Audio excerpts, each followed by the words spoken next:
The Detroit Tigers get swept by the Cleveland Guardians at home. This offense continues to be absolutely brutal. We have some roster moves to go over as well. Some players are starting to make comments about the Avila parting of ways. We've got a lot to discuss today on Locked On Tigers. You are Locked On Tigers, your daily Detroit Tigers podcast. Part of the Locked On Podcast Network, your team every day.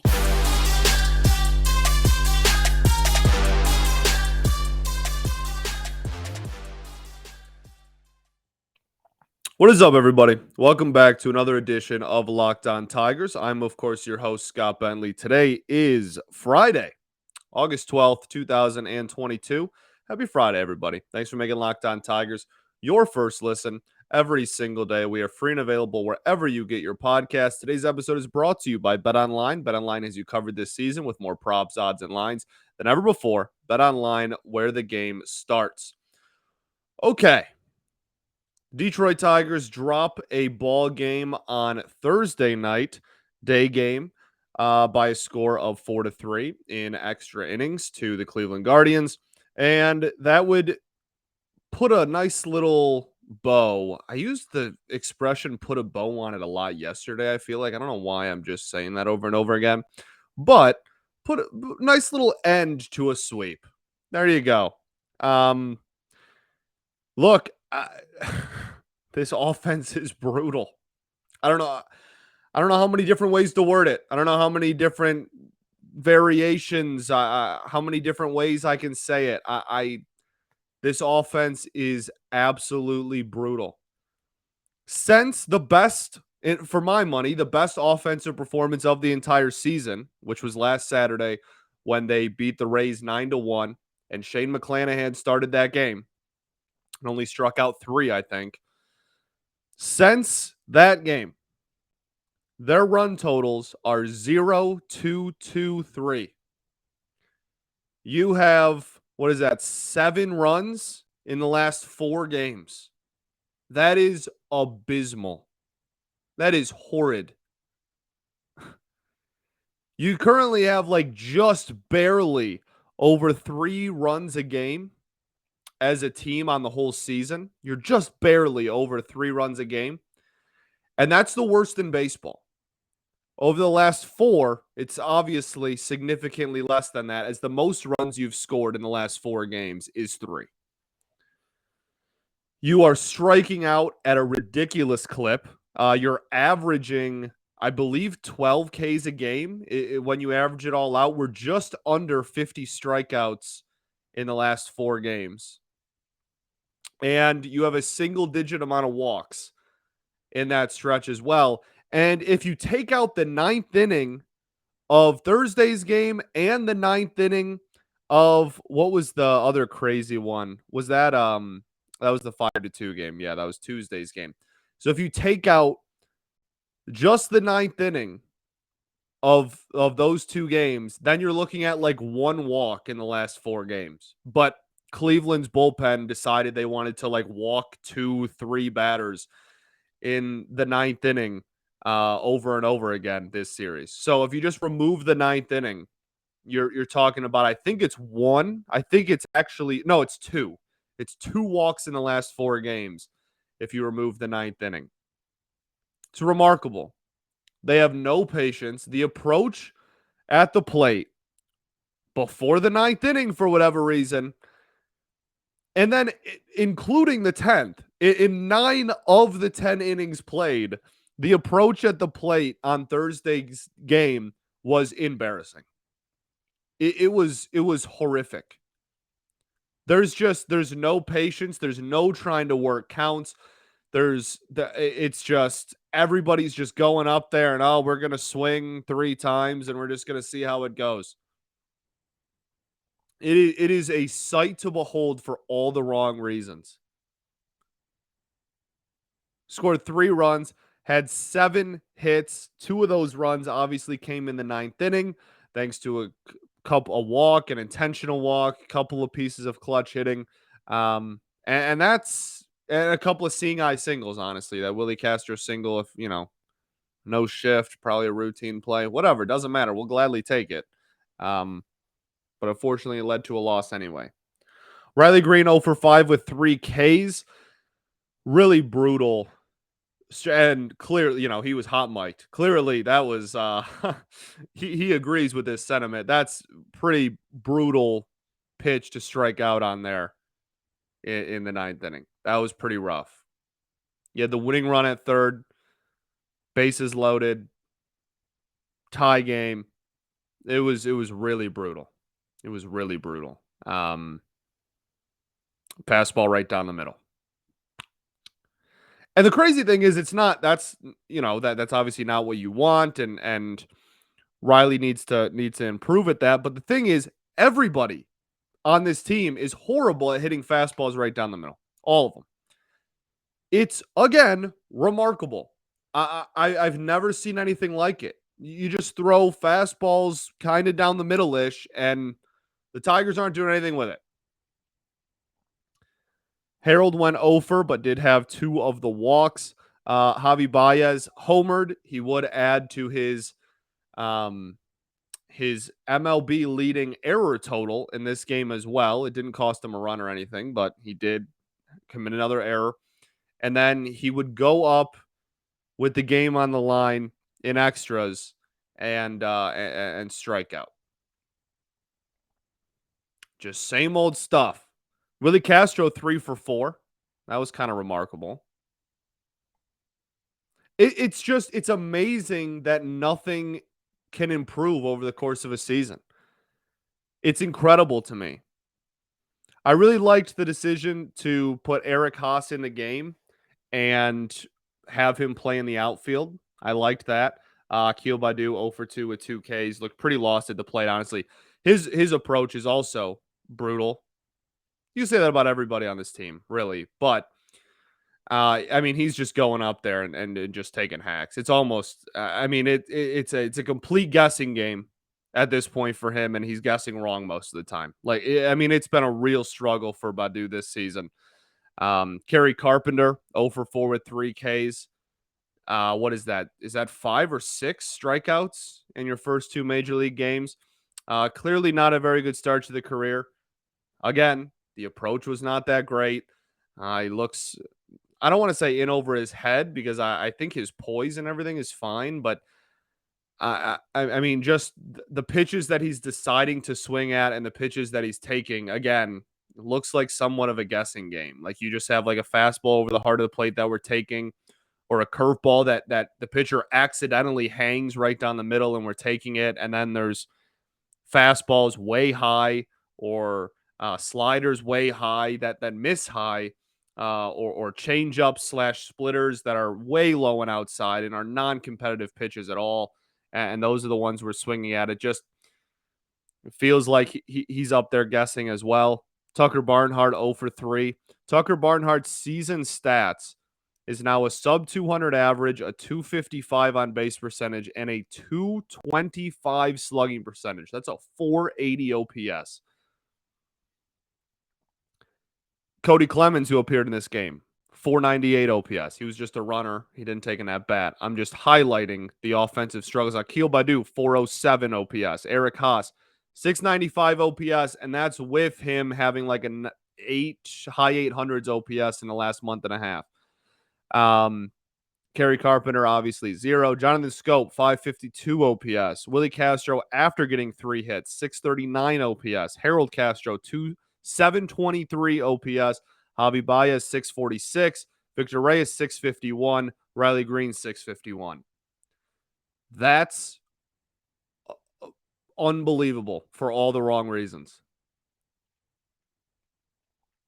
One person that appeared in the baseball game on Thursday has an OPS over 700, and 0 people, not one player that appeared in the game on Thursday, August 11th, 2022 for the Detroit Tigers had an OPS over 730. Not one. There you go. I'm just trying to get creative and really highlight how brutal this is. because I want to get that point across. This is unprecedented.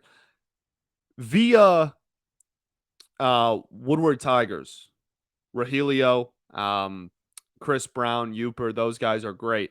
They had a stat the other day that they pointed out. I think Chris Brown was the one that found it, but one of the three of them found it. And it was that this team has the worst, and these were games at home. This whole series was at home, and it was absolutely brutal, right? This team has the worst road WRC plus in the history of Major League Baseball, in the World Series era, I should say, since 1903. This team has the worst road WRC plus of any team since the first World Series. Turn the doorknob, open the door, let that sink in.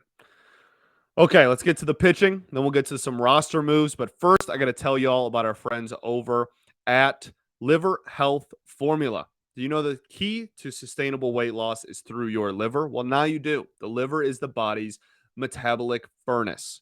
It's responsible for flushing out harmful toxins and igniting your fat-burning metabolism.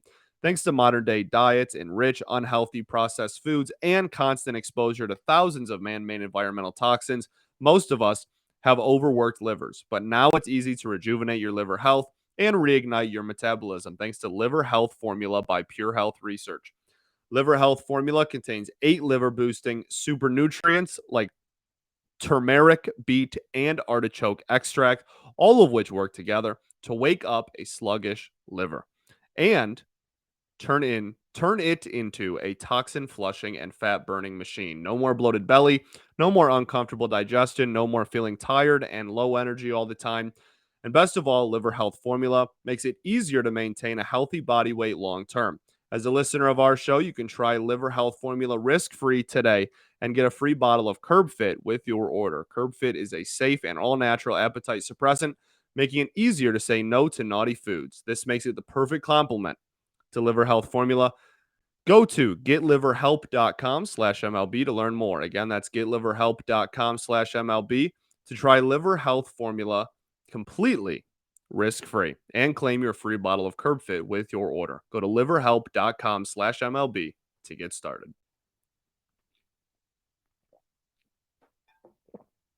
All right, everybody. Welcome back to segment 2 here. Locked On Tigers. Thanks for making us your first listen every day. Free and available wherever you get your podcasts, including YouTube. So, Tigers lost this one, as they do. Pitching performances in this one, there are some noteworthy players. Garrett Hill started. He went 5 innings, 4 hits, 3 runs, only one of them earned, and 2 walks with 1 K. I'm also realizing that in the first segment, I said Javi Baez's error did not cost us a run, and I was only talking about one of his 2 errors. His one error absolutely did cost us runs. The horrible throw on the double play attempt did cost us runs. It was the play later in the game where he bobbled it. I believe it was the 9th inning. Yeah, it would have been the 9th inning. He bobbled a play, and that one did not cost us runs. But the first one he made at the beginning of the game absolutely did. So, half lied to you, but I just fixed my mistake. I'm sure somebody's already voiced that I was incorrect about something. But Garrett Hill, only 1 earned run against and 2 walks, only 1 strikeout. Whiffs on the game, that would be 3. This was a pretty solid performance, and I was pretty impressed.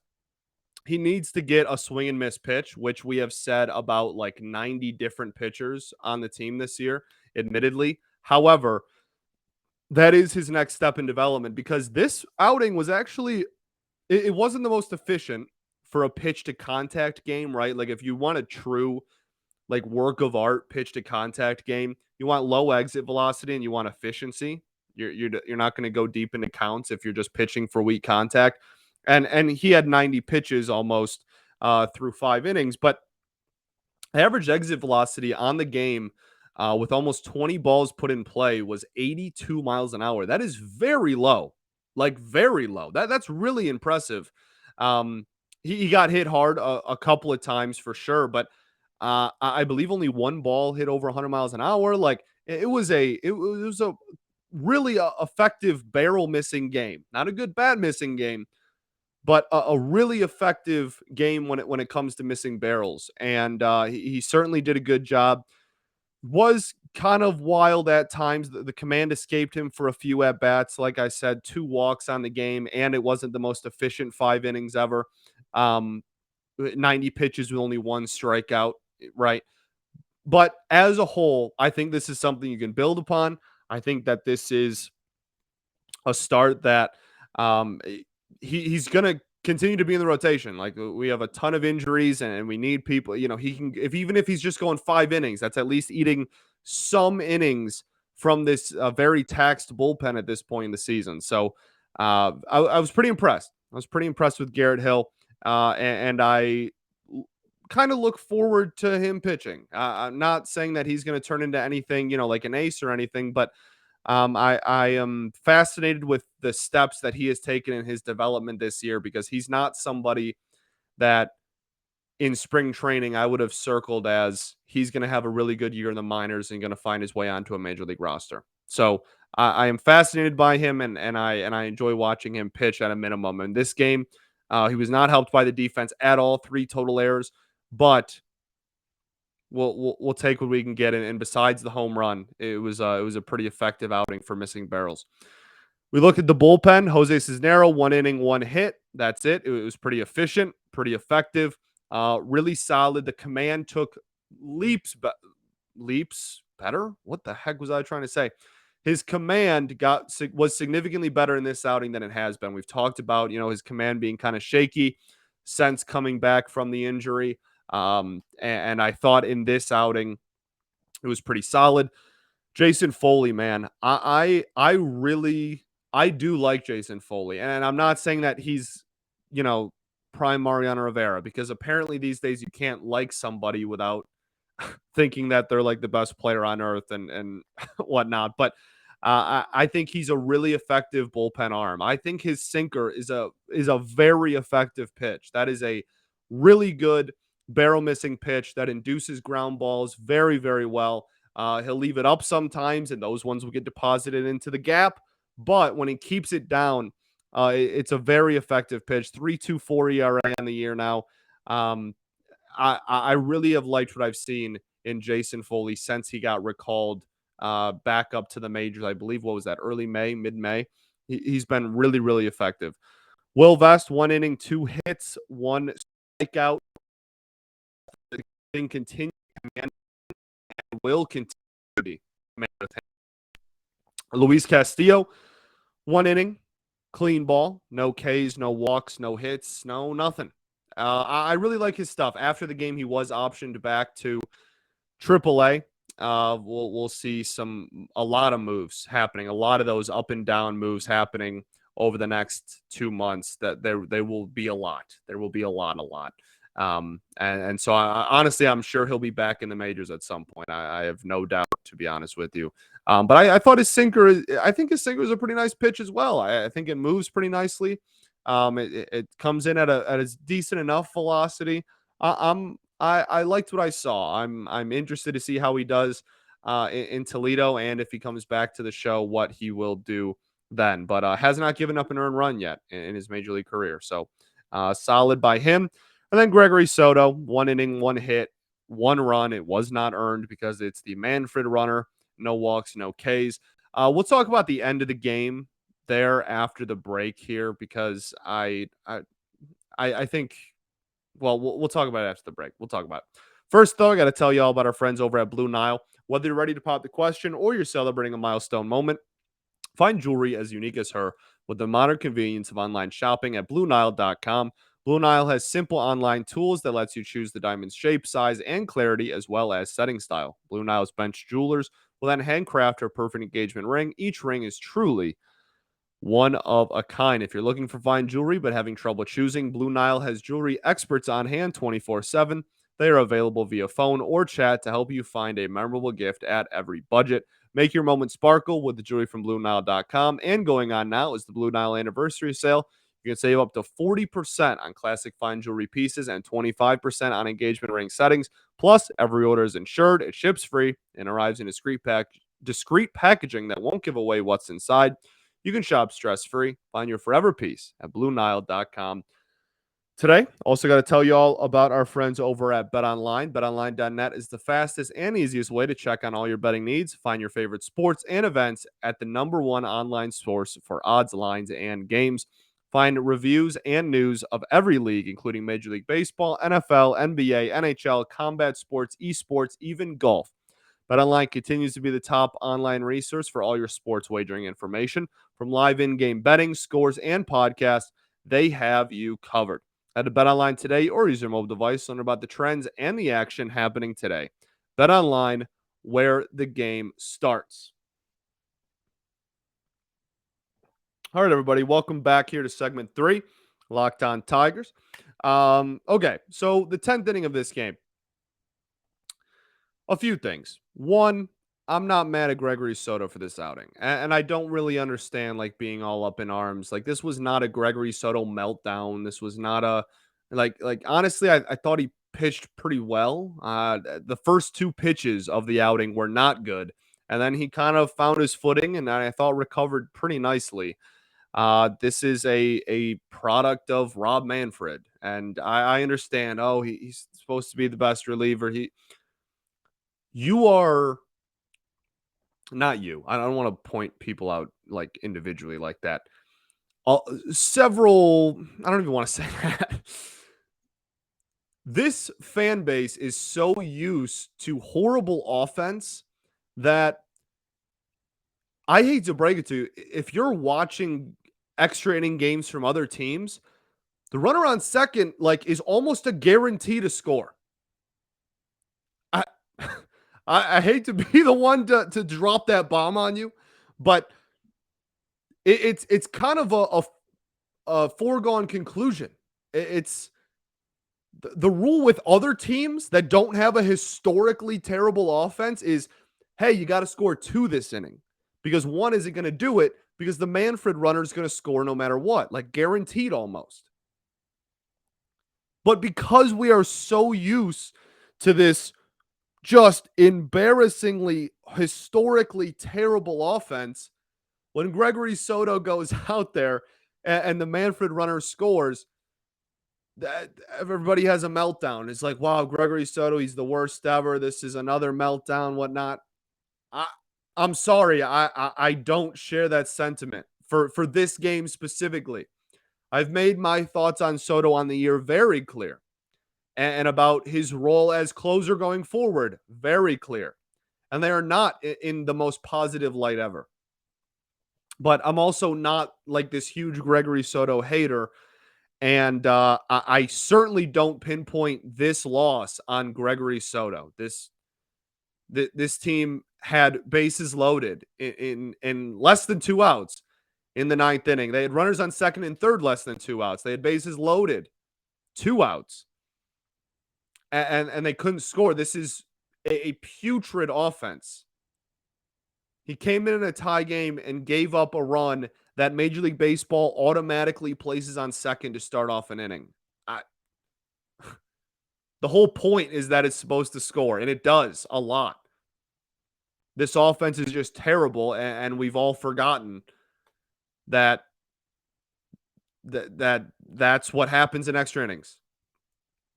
So he did miss a spot, and that pitch was very high, and the single that scored the Manfred runner was not a good pitch, and whatnot. That's all very true. But I am not pinpointing this loss is not Gregory Soto's fault. That's preposterous. This is a product of horrible offense and horrible defense. That's the reason we lost this game, not Gregory Soto. But this offense as a team continues to be brutal. And we talked about that in the first segment, so we don't have to go back into it entirely. But in the 10th inning, I mean, that's, again, you had runner on third. You had the Manfred runner on third with less than 2 outs, and you couldn't score him. I mean, unbelievable stuff, top to bottom. Some roster moves that were made. Like I said, Luis Castillo was optioned back down to AAA after the game ended. I'm trying to think. I feel like there were roster moves in yesterday as well. Austin Meadows began his rehab assignment. He actually had a walk-off. Oh, Erod is also pitching Thursday night. He is pitching Thursday night for the Toledo Mud Hens. So that's something to keep an eye out for. Kerry Carpenter, we already talked about. He's up. To make room for him on the 40-man, they have moved Bo Brisky from the 15-day to the 60. He's pitched a lot more innings than they ever could have imagined already at the major league level this season.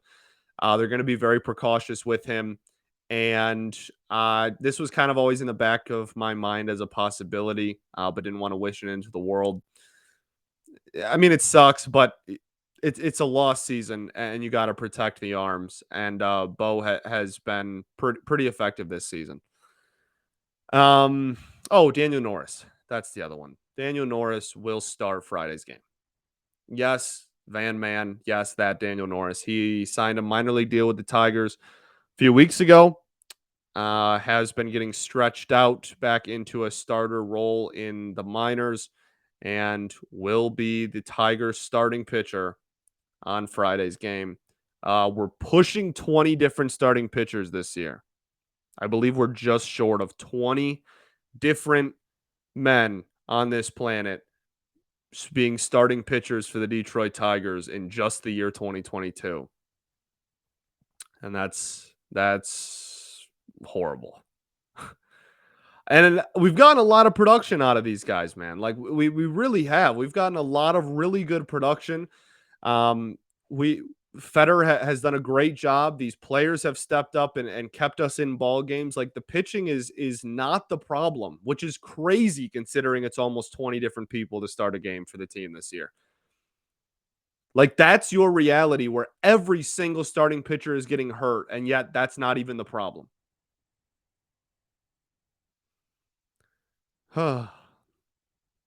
Tigers baseball.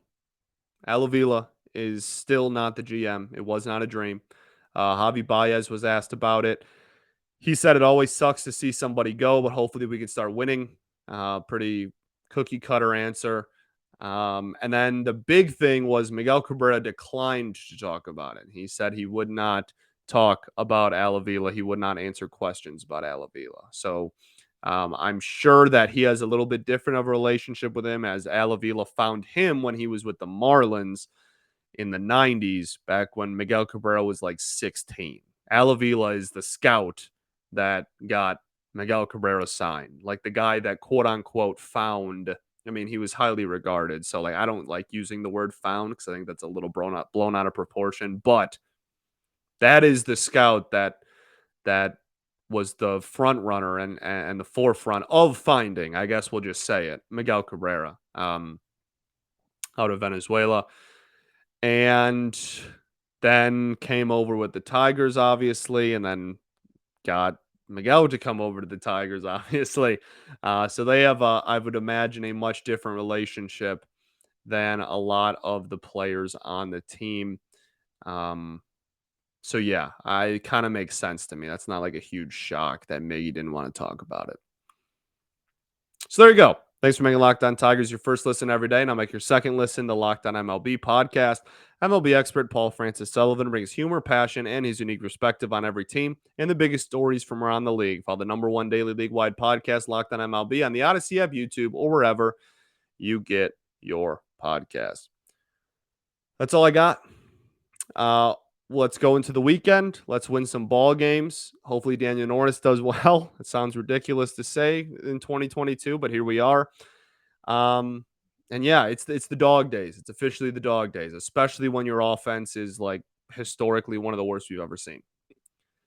Especially then. Peace and love. Going to therapy's dope. I'll catch you on Monday, baby. Go Tigers.